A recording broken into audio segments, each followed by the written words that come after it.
बस मुझे यहीं तक छोड़ दो। बाबा पागल हो गए हो क्या? यहाँ पर तो सिवाय पानी के अलावा कुछ भी नहीं है। जो मुझे नजर आ रहा है वो तुम्हें नजर नहीं आएगा बेटा। तुम नाव यहीं रोक दो, मैं यहीं उतर जाऊंगा। बाबा तुम डूब जाओगे, पानी बहुत गहरा है। मगर बूढ़े ने बसंत की बात नहीं सुनी और नदी में कूद गया। यह देखकर बसंत बुरी तरीके से घबरा गया और बड़बड़ाता हुआ बोला,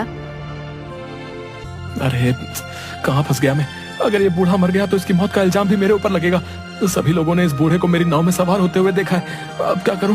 लगता है मुझे भी नदी में कूदना ही पड़ेगा। इतना कहकर बसंत ने नदी में छलांग लगा दी। मगर उसने जैसे ही नदी में छलांग लगाई, उसने अपने आप को एक बेहद सुंदर जंगल के बीच बहुत छोटे से तालाब में खड़ा हुआ पाया। बसंत तुरंत उस तालाब से निकलकर उस जंगल की ओर देखने लगा। तभी उसके कानों में एक भारी आवाज टकराई।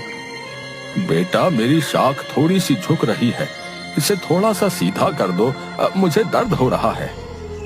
बसंत ने देखा कि वो जिस पेड़ के नीचे खड़ा था, बसंत से वही पेड़ बोला था। बसंत डर गया।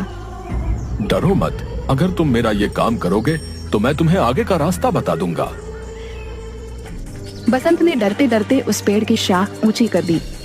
तभी अचानक बसंत के सामने एक बेहद सुंदर सोने की सड़क बन गई। घबराओ मत, तुमने मेरी मदद की है, इस वजह से ही तुम्हारे लिए ये सोने की सड़क मैंने बना दी है। तुम यहाँ से सीधे राजमहल तक पहुँच जाओगे। लेकिन ये कौन सी जगह भाई? कुछ देर बाद तुम्हें पता लग जाएगा। तुम जिस रास्ते से यहाँ पर आए हो वो रास्ता सिर्फ शाही लोगों के लिए खुलता है। तुम जरूर कोई खास हो। कुछ दूर चलकर बसंत की नजर एक पेड़ पर गई, जहाँ पर लाल लाल सेब लटक रहे थे। अचानक एक सेब बसंत की ओर देखकर बोला, देख क्या रहे हो? अगर तुम्हें भूख लगी है तो मुझे खा लो।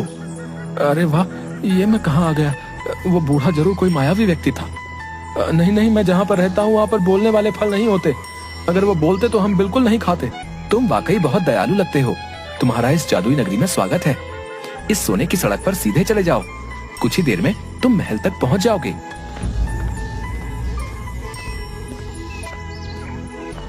कुछ ही देर में बसंत एक आलीशान महल के सामने पहुंच गया।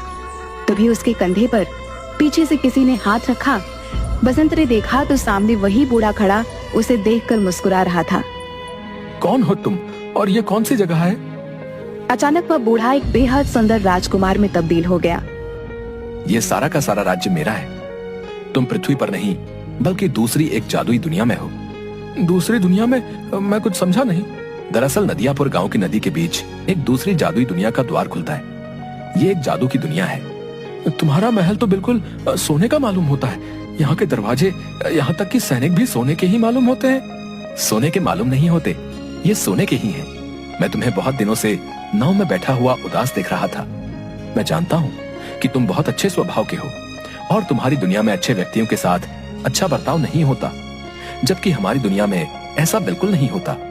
इसलिए मुझे लगा तुम्हारी मदद करनी चाहिए। इतना कहकर वो राजकुमार बसंत को महल के अंदर की ओर ले गया, जहाँ पर सोने के सिक्कों के ढेर लगे हुए थे। ये सारे सोने के सिक्के तुम्हारे हैं। तुम्हारी जितनी मर्जी हो यहाँ से ले जा सकते हो और तुम जब चाहो यहाँ पर आ सकते हो। मगर याद रखना, तुम्हें इस बात को हमेशा रहस्य ही रखना होगा। यहाँ तक कि तुम्हें अपनी पत्नी और माँ को भी इस बारे में कभी नहीं बताना। जिस दिन तुम इस राज को छुपाने में नाकामयाब हो जाओगे, तुम्हारे लिए इस दुनिया के द्वार बंद हो जाएंगे, क्योंकि ये यहाँ का नियम है। बसंत ने एक थैले में सैकड़ों सिक्के भर लिए। वो राजकुमार उसे उसी जादुई पेड़ के पास मौजूद उस छोटे से तालाब पर ले आया। तुम इस तालाब में कूद जाओ, तुम अपनी नाव में दोबारा वापस पहुंच जाओगे। बसंत जैसे ही उस तालाब के अंदर कूदा, उसने दोबारा खुद को नदी के बीच में पाया। बसंत उसी दिन वो सारा सोना शहर में बेच आया और उसने गांव में सबके कर्जे चुका दिए। देखते ही देखते बसंत नदियापुर का सबसे बड़ा सेठ बन गया। एक दिन बसंत की पत्नी ने बसंत से कहा, तुमने आज तक नहीं बताया जी, क्या आखिरकार तुम इतने ढेर सारे पैसे लेकर कहाँ से आए और तुम कुछ दिनों के लिए अचानक कहाँ लापता हो जाते हो? मैंने तुमसे कितनी बार कहा है झुमकी कि मैं इस बारे में नहीं बता सकता। इतना तो मैं जानती हूँ कि तुम कोई गलत काम नहीं कर सकते। अगर तुम नहीं बताना चाहते तो शायद इसमें ही हम सबकी भलाई होगी। बसंत की अमीरी देखकर धनी राम अंदर ही अंदर जलने लगा। एक दिन उसने अपने खास आदमी भीमा से कहा, मेरी समझ में नहीं आता भीमा कि ये बसंत रातों रात अमीर कैसे बन गया। मैं सोच रहा था कि इसके मकान और उसकी नाव पर कब्जा कर लूंगा, लेकिन इसने तो मेरे सारे पैसे लौटा दिए। सिर्फ आपके ही नहीं सेठ, उसने सारे गांव वालों के पैसे लौटा दिए। आज गांव में सबसे आलीशान हवेली उसकी बनी हुई है, और तो और नदियापुर में सारी नाव का मालिक बसंत ही है। हाँ मुझे पता है, और वो टूरिस्ट से बहुत कम पैसे लेता है, और गांव के लोगों को तो वो मुफ्त में ही नाव में बैठाने का काम करता है। मेरा धंधा भी चापट हो गया। दाल में जरूर कुछ ना कुछ काला है। जाओ जाकर पता करो कि आखिर माजरा क्या है। जाओ। मैंने पता कर लिया है। क्या मतलब? कुछ दिनों पहले मैं उसका चुपके से पीछा कर रहा था। अचानक मैंने देखा कि वो बीच नदी में कूद गया, और कुछ ही घंटों के बाद वो वापस आ गया। उसके हाथ में एक थैला था जो सोने से चमक रहा था। बेवकूफ आदमी, ये बात तूने मुझे पहले क्यों नहीं बताई? इसका मतलब कि नदी के बीचों बीच जरूर कोई सोने की सुरंग है जो उसके हाथ लग गई है। मुझे अभी ले चलो वहां पर।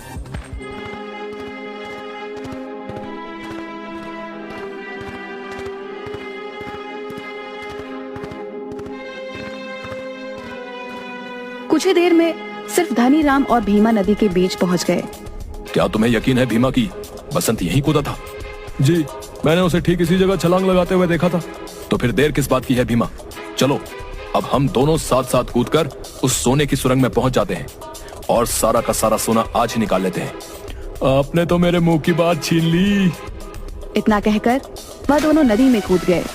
अचानक बहुत तेज एक पानी की लहर आई। भीमा और धनीराम डूबकर मर गए।